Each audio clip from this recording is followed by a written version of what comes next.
La energía y el ATP, por el Dr. Miguel Benítez. La definición: la energía es el constituyente básico del universo, relación entre la materia y su energía equivalente. Albert Einstein fue quien descubrió a través de su ecuación cuál es la relación entre la energía y la materia, en su ecuación mundialmente famosa donde E es igual a la masa por la velocidad de la luz al cuadrado. Podemos definirlo también a la energía como la capacidad para realizar trabajo. ¿Y qué es el ATP? Es el adenosín trifosfato, la cual es el contenedor de la energía química producida en el cuerpo. La capacidad de producir cambio y se mide por la definición de trabajo realizado durante este periodo de cambio. Existen diferentes unidades de energía. La principal, la que más se utiliza, es en el contexto biológico y la energía se mide en julios o en su unidad mayor, kilojulios, que es 1000 veces esta cantidad. También se puede utilizar la unidad de kilocaloría, que es la cantidad de calor requerida para aumentar 1 grado la temperatura de 1 kilogramo de agua, que es la que más utilizamos por medio de la clasificación de los alimentos para el consumo habitual. Bioenergética o termodinámica bioquímica estudia los cambios de energía que acompañan a las reacciones bioquímicas. Podemos decir que es la ciencia que se encarga del estudio cuantitativo de las transducciones o transformaciones energéticas que ocurren en los organismos vivos y de la naturaleza, y la función de los procesos químicos subyacentes a dichas transducciones.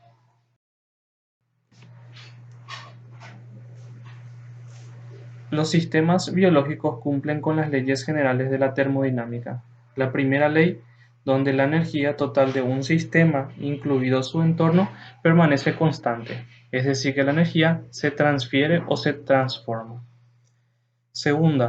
La segunda ley es la entropía total de un sistema completo debe aumentar cuando un proceso ocurre espontáneamente. En palabras simples, tenemos que saber que la entropía de un sistema tiende a aumentar. ¿Y qué es lo que es la entropía? Es el desorden, el caos de un sistema. Explicando más a fondo, la primera ley de la termodinámica, la ley de la conservación de la energía, en donde la energía no puede crearse ni destruirse. Podemos clasificar a los diferentes tipos de energía: energía interna, que es también conocido como entalpía. La cantidad total de energía de un sistema y su entorno debe ser la misma antes y después de producirse un proceso. Para cualquier cambio físico o químico que ocurra en un proceso específico, la energía del universo se mantiene constante, es decir, la energía no se crea ni se destruye, solo se transforma. La energía libre, también conocido como delta G o energía de Gibbs, corresponde a la parte del cambio en la energía total de un sistema disponible para realizar trabajo, es decir, la energía útil, también conocido como potencial químico o energía disponible para realizar un trabajo químico. Las reacciones químicas solo son cinéticamente favorables cuando el sistema que experimenta el cambio dispone de energía suficiente. Cambio de energía menor de cero, es decir, negativa, delta Gibbs o delta G menor que cero, donde la reacción procede de manera espontánea con pérdida de energía libre. Es un tipo de reacción exergónico, es decir, que libera energía libre, libera energía al ambiente. Cuando vemos un cambio de energía libre que es igual a cero, prevalecen las condiciones de equilibrio y el proceso es isorgónico, no hay intercambio de energía. Y cuando el cambio de energía es positivo, el proceso no es factible y es endergónico, es decir, que la reacción gana energía del ambiente. Segunda ley de la termodinámica: cambios espontáneos. cuando se produce cambios físicos o químicos con liberación de energía. Los cambios no espontáneos cuando se requiere un aporte constante de energía para mantener un cambio. Todos los procesos espontáneos se producen en dirección que incrementa el desorden total del universo, un sistema y su entorno. La variación de entropía del universo es positiva para todos los procesos espontáneos. Entramos ahora al concepto de metabolismo. Puede definirse como un conjunto de reacciones químicas acopladas entre sí que tienen lugar dentro de todas las células de los organismos vivos. Estas reacciones cumplen una serie de funciones que le permiten a las células sobrevivir y reproducirse. El metabolismo de las células cumple diversas funciones entre ellas. Primero, favorece la obtención de energía de los alrededores. Segundo, convertir los nutrientes en sustancias reconocibles y asimilables por las células. Tercero, proporcionar las moléculas que el organismo requiere a través de la polimerización de compuestos sencillos y por medio de la síntesis y degradación de moléculas que se necesitan para funciones especiales. Existen dos tipos de categorías del metabolismo, el anabolismo y el catabolismo. El anabolismo incluye los procesos que se encargan de sintetizar moléculas complejas, como lípidos, polisacáridos o ácidos nucleicos a partir de moléculas simples. Para lograrlo, consumen energía. El catabolismo incluye los procesos relacionados con la degradación de sustancias complejas a sustancias más simples. En estos procesos ocurre lo contrario, se genera energía. El catabolismo, la reacción es exergónica, degradan o oxidan las moléculas del combustible y se genera entonces así energía. Esta energía es almacenada por medio del ATP. Anabolismo, las reacciones de síntesis de moléculas complejas, reacciones endergónicas y consumen energía. Entonces, el anabolismo es el proceso por el cual un cuerpo crece o se desarrolla. Entonces, se necesita del alimento que se consume para poder obtener la energía de estas sustancias. Podemos definir de manera simple que el metabolismo es la suma del anabolismo más el catabolismo. Entonces vemos que estos dos componentes del metabolismo conforman un ciclo en donde los nutrientes como los hidratos de carbono, lípidos y proteínas se catabolizan y producen productos de degradación como el CO2, el agua y el grupo amina, que son los metabolitos intermediarios. Así, mediante las enzimas y mediante algunas sustancias que son sustancias capaces de transportar electrones, eh, se puede transportar esta energía por medio de electrones y se puede cargar, entre comillas, a una molécula que es el adenosín difosfato y convertirlo en adenosín trifosfato, que es el ATP. El anabolismo y el catabolismo son dos categorías antagónicas y complementarias, es decir, que una no puede existir sin la otra. Hablamos entonces de reacciones acopladas, es decir, la formación de un intermediario por mecanismos intrínsecos para el control biológico de la velocidad de los procesos.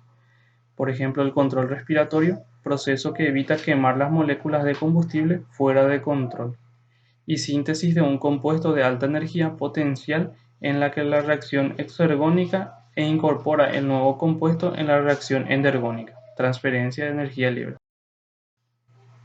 Los procesos endergónicos proceden mediante el acoplamiento con procesos exorgónicos.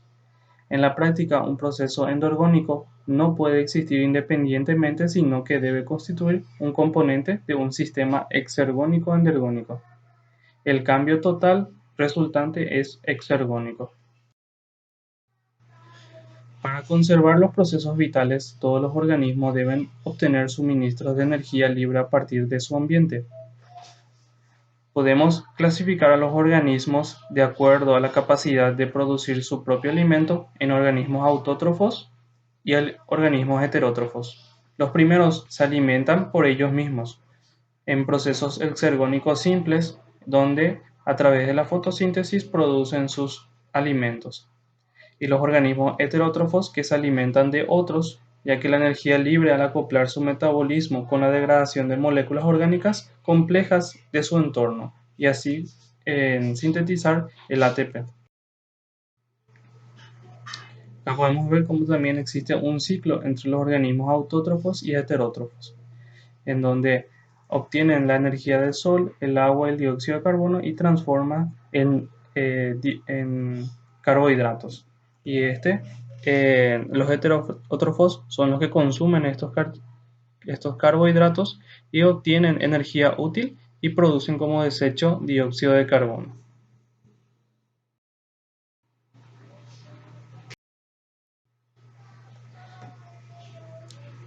Hablemos ahora del trifosfato de adenosina o ATP. En la estructura química tenemos que saber que el ATP es un nucleótido que está formado una, eh, por una base nitrogenada denominada adenina, por un monosacárido denominado ribosa y por la unidad de alta energía o unidad trifosfato. Los dos grupos fosforiles terminales están unidos por enlaces fosfoanhídrido estables en condiciones intracelulares suaves, y las enzimas específicas para la hidrólisis del ATP de los enlaces fosfoanhídridos. Entonces, el ATP, adenosín trifosfato, está formado por la adenina. Cuando se une con un fosfato se va a llamar adenosina. Con dos fosfatos, perdón, la adenina cuando se une a la ribosa se va a llamar adenosina. Cuando se une a un grupo fosfato, adenosina monofosfato. Dos grupos fosfato, adenosina difosfato. Y cuando tiene tres grupos fosfato, va a ser llamada adenosina trifosfato o ATP. Entonces, es en el caso de las uniones entre fosfato en donde se produce el almacenamiento de energía, acá representado de color rosado. A través de una enzima denominada ATPasa es la que se pueden separar estas moléculas, perdón, estas uniones de alta energía de los fosfatos y liberarse energía, la cual utiliza la célula para poder realizar sus reacciones químicas.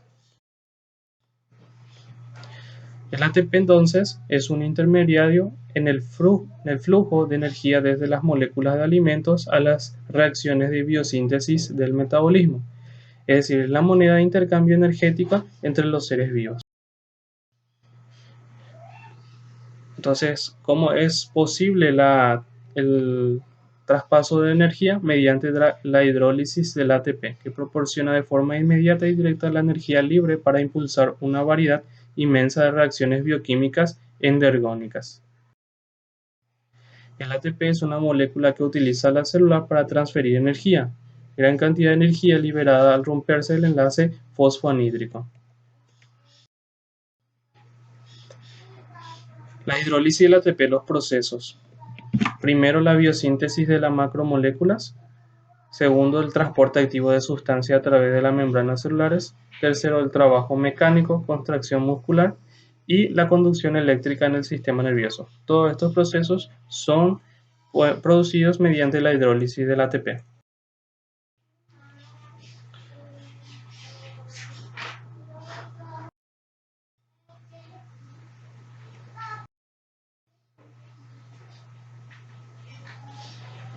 El ATP entonces es la moneda energética de la célula. Tiene la capacidad de actuar como donador de fosfatos de alta energía. El adenosín trifosfato, el adenosín difosfato puede aceptar fosfato de alta energía para formar ATP. Los procesos generadores de fosfato de alta energía se conectan con los procesos utilizadores de fosfato de alta energía, es decir, el ciclo ATP-ADP. El ATP se consume y se regenera continuamente. Síntesis de ATP en las células. Dos formas diferentes. La síntesis de ATP a partir de un sustrato conocido como fosforilación a nivel del sustrato, y la síntesis de ATP en la cadena respiratoria, conocido como la fosforilación oxidativa. En el primero de los casos, se sintetiza a partir de compuestos más energéticos que él. Puede producirse en presencia de oxígeno, es decir, es aerobia, o también en ausencia de oxígeno, anaeróbica. Puede ocurrir en diferentes sitios celulares, como ejemplo el citosol y las mitocondrias. Consiste en el traspaso energético de una molécula más energética a otra de menor energía. Producción en células aeróbicas, síntesis de ATP en la cadena respiratoria. La fosforilación oxidativa, la estructura y funcionamiento complejo de las células eucariotas se mantienen gracias a las cantidades extraordinariamente elevadas de ATP que pueden generar en la mitocondria y también la recuperación celular, por la habilidad para utilizar el oxígeno como aceptor terminal de los electrones que se extraen en las moléculas combustibles. El oxígeno se encuentra en todas partes de la superficie terrestre.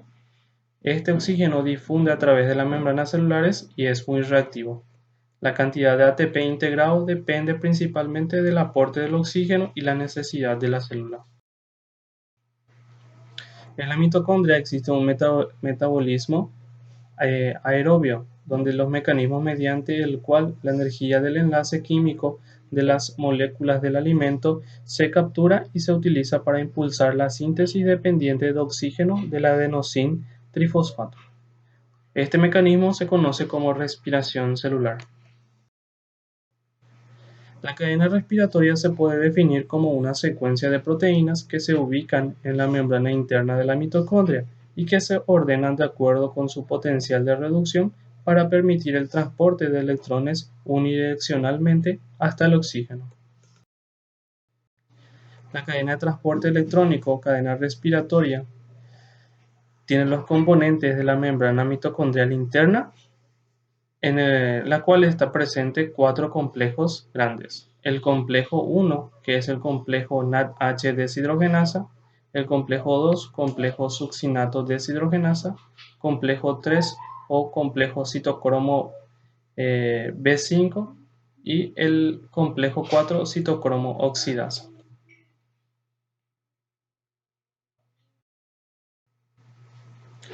Esta es como una serie de maquinarias que tienen un trabajo de paso a paso para poder producir el ATP o poder cargar con energía esta molécula.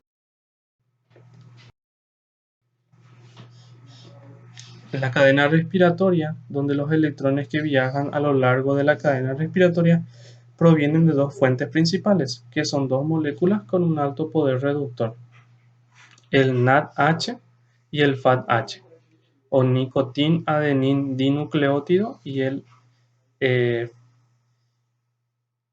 FADH, que me olvidé cómo se llamaba. Bueno, se le va a dejar tarea para que investigue. La cadena de transporte electrónico, cadena respiratoria, el complejo 1, que es el complejo NADH deshidrogenasa, cataliza la transferencia de electrones desde la molécula hasta otra molécula conocida como ubiquinona. El complejo proteico más grande es el complejo proteico más grande de la membrana interna.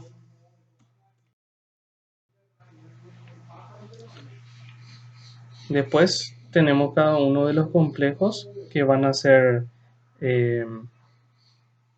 especificados cada uno de los componentes, pero sabiendo cuáles son los complejos más grandes y cómo se llaman, ya me parece ya bastante bien.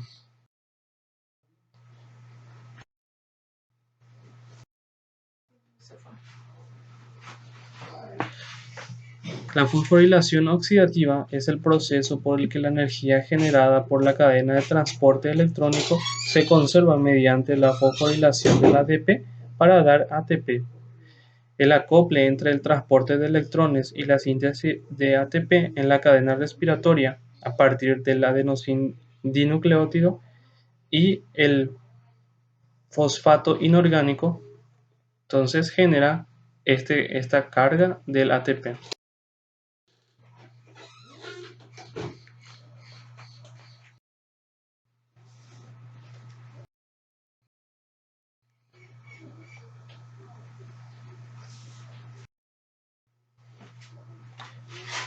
¿Cómo se sintetiza el ATP? El ATP se sintetiza mediante una proteína denominada ATP sintasa, que es el complejo B. Bueno, entonces la síntesis de ATP en la ATP sintasa es la estructura localizada en la superficie interna de la membrana interna de la mitocondria. Componentes principales: la unidad F1 y la unidad F0. Aquí vemos en una representación tridimensional cuáles son los componentes de la ATP sintasa. Y lo que en resumen se podría entender que esta ATP sintasa es como un motor eléctrico, la cual gira y va produciendo el acoplamiento de electrones en el ADP al ATP, o sea que para formar el ATP.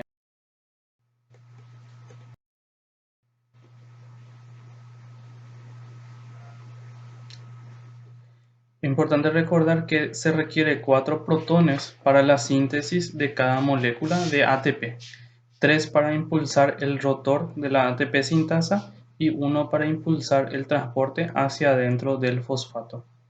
El número de moléculas de ATP que se sintetizan por cada molécula con un poder reductivo. Es decir que gracias al NADH se puede sintetizar 2,5 moléculas de ATP. Por cada NADH, 2,5 moléculas de ATP. Y por cada FADH, 1,5 moléculas de ATP.